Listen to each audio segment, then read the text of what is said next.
Welcome to Tulum. This is Hilton, room 2337. Let's go check out what's inside the room. All right.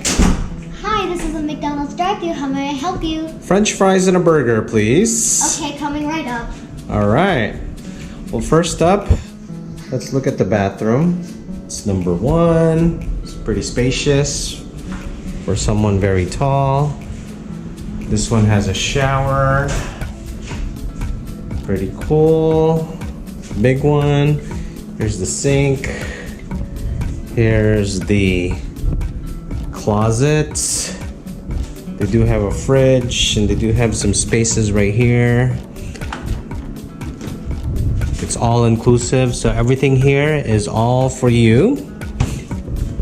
That's where we put our luggage. There's the TV. Here's 2 queens. The safe is over there.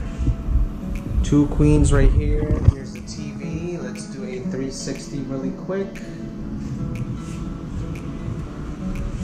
That's the room tour. And let's check out the outside. Hi! Hi! Hello! Welcome to Tulum. Yeah, so this is a pool view, ocean view. Sun is starting to come out. It's been rainy the past couple of days. And high tide. And by the way, I serve air, so you don't get your french fries with I'm sorry. There you go. That's the room tour. This is our view. Tulum, Hilton. Let me know if you have any questions and comment down below. We'll see you on the next room tour. Subscribe to MF Travels and Adventures. Peace out. Bye-bye. See you later.